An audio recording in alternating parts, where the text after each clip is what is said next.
Tercona Book 3, Trinity's Traps. Chapter 1. Tercona's face twisted with rage. That hurt, she thought as she ground her teeth. If she could breathe fire, she would. This was a fistfight, hand to hand, her powers unavailable to her. But that wasn't going to stop her. Tercona screamed with anger as she twisted around and threw her strength into her punch with her right hand.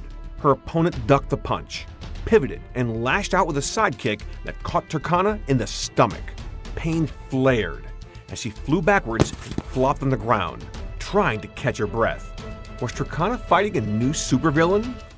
No. This was a sparring match with her friend Brittany Garcia, who clearly knew what she was doing. She gave Tercona a good challenge and made every second of her lesson count as she then kicked Tercona in the stomach while she was on the ground. This time Brittany felt pain in her foot, but made sure not to let Tercona see that she was hurt. Tercona's face clenched with pain as she held her stomach and waved her hand in the air to signal a break to the sparring match. Brittany looked down at her. Come on, I didn't kick you that hard. The look on Tercona's face was pure disbelief. Really? She didn't kick me that hard? Her insides felt like someone had slammed them with a sledgehammer. Tercona realized she should never get in a fight with her friend Brittany. She was one tough girl who could dish out as much as she took. Brittany leaned down closer to Tercona, who was still wounded in pain. I was holding back. Brittany then kicked Tercona in the leg hard. A true villain will hit you with no remorse. They will want to end you because you want to stop them. You need to be... Before Brittany could continue her rant, Tercona jumped up, constructed a small rope, wrapped it around Brittany's ankles, and pulled, causing her to fall on the ground hard. You were enjoying that a little too much. Tercona was right. Brittany confessed. Well, maybe a little. I guess I deserve that. I do enjoy the thrill of the fight. The old warehouse where they were sparring in was very big. The ceilings were over 50 feet high. It was cleaned up, but still had an old damp smell to it. It also had an upper level that looked over the entire warehouse. Tercona reached down to help her friend. Brittany smiled as she raised her hand, accepting the help. Brittany said, "Thanks. Now how to get this rope off my feet? It might make it hard to walk." That's the point. Tercona pushed her in the chest with only one finger, causing Brittany to fall backwards very easily. Aw, come on! Tercona explained. Relax, it's easier to take the rope off if you're sitting down. Brittany realized Tercona was right and started to unravel the rope on her feet. Brian Evans had been standing on the upper level so he could see the action from above. He had known Brittany for a long time and just recently found out his friend Paige was the superhero Tercona. Brian sold a lot of his comic books and bought the warehouse for Tercona and her family, so it would help her become a better superhero and hide her training from spies outside who might want to cause her harm. He walked down the stairs, looked around, and admired how the place was looking much better than when he first bought it. It was now filled with martial arts practicing tools, a big steel wall, and a few weapons lying on the floor, like a bow staff, nunchucks, a bat, and a long stick. As he walked toward the girls, his eyes were locked on his phone as he asked, "Have you two girls made up yet?" Brittany told him, "We were never mad at each other." Brian continued, "I got video of the whole fight in my phone. A girl fight will go viral so fast. Guys love..."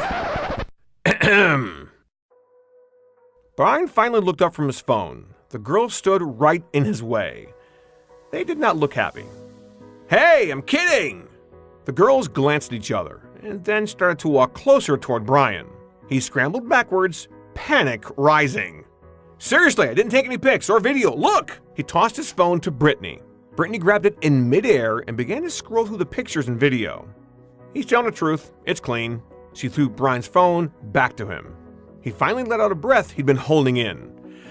"See?" Then Brian pointed to Brittany. "Besides, I'm more afraid of her than a girl with superpowers." The girls looked at each other and were satisfied with that answer. For now, Brian took a few steps away and looked around the warehouse. "So, what do you think we should call this place?" Tercona asked, "What is it with you naming things?" Brian explained, "Because every superhero has a secret hideout that's called something." Brittany wiped the sweat from her forehead using her shirt sleeve and said, thick with sarcasm, "How about the warehouse?" Brian saw what you did.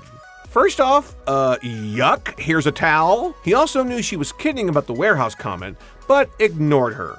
Second, nah, too boring. I was thinking something like Tercona's Tower. Tercona told him, I hate to state the obvious, but it's not a tower. It's a warehouse. I know, but that name says it's Tercona's. Brittany looked around the warehouse for a moment and then said, how about the blue box? Brian looked confused. What? Think about it. This place is a square, like a box. Her hair is blue. Besides, the blue box doesn't scream, this is a superhero hideout, like Tercona's Tower. Tercona agreed. I like it. Brian was hurt he couldn't name it. Are you kidding me? You agree with her that fast? Tercona defended her friend. Well, yeah, I really like it. Brian was very disappointed. Aw, I want to name something. Brittany laughed as they started to walk away. Come on, you big nerd. I'll let you name something soon. You'll let me. She's the superhero. Speaking of superhero, Tercona, I love the new suit. Tercona told him, it's not a new suit, just an upgrade. The color is more streamlined now. It came when I finally perfected making my suit out of K-29. Brian remembered. Oh yeah, the stuff that the frame of your ship is made out of. So you're bulletproof now. Well, mostly. Hold on a second, Brittany said. If your new suit is like a thin coating of armor, why did it hurt you when I kicked you? Brian jumped in. I know why, because Brittany doesn't know the meaning of the words hold back. It's all or nothing with her. Brittany just smiled at both of them. As she started to walk away toward the door, Brian and Tercona both noticed she was limping. Tercona asked, Brittany, are you okay? Wait. Isn't that the foot you kicked me with? Brittany bowed her head in shame. All right, it really hurt when I kicked you. Are you happy now? They laughed a little. Brian said, do you know what this means? Brittany still felt ashamed. That I'm not as tough as you think I am? Tercona put her hands around Brittany's shoulder. No, it means your kick was so strong that it hurt me and you. I'll have to thicken up the suit just a pinch. So when we do this again, I won't feel your powerful kicks. Brittany smiled. Can I get one of those suits then? You know, to make it fair? Tercona smiled back. We'll see. What I can't figure out is how you were able to hit me so often. That's easy. You telegraph your moves. Brian looked confused. She what? She shows her moves before she makes them. They're easier to read than one of your comic books. Tercona looked surprised. Oh. They continued to talk as they walked toward the door. None of them noticed a small black cat that ran across the warehouse. The cat jumped up to a window and slithered through a small hole in the wall right next to the window. Once outside, the cat smiled. Outside, the kids were caught off guard by a flash of lightning. The wind was blowing strong as the trees swayed.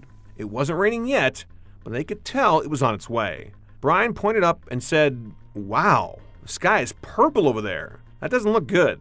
Tercona's father called her on her wrist communicator. She answered, Hi Dad, what's up?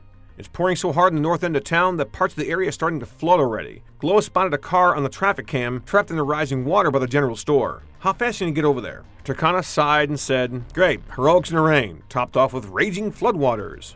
Brian couldn't believe his ears. He asked her, Wait, you never saved someone in the rain, have you? Tercona responded, It's not the rain I'm worried about. Brittany asked, Is there anything we can do to help? No, that's okay, I'll be fine. Her dad advised, Don't use your sky flyer. You could fall off real easy in those strong winds and land in the rising waters. Tercona sighed again. Got it, Dad. On my way. Brian asked, You're seriously going to go up and fly away and not tell us why you're afraid of water? Not now, maybe later. Tercona constructed her sky runner and quickly hopped inside. Brian asked, Okay then, tell me this. If you can't make water, how is that thing flying?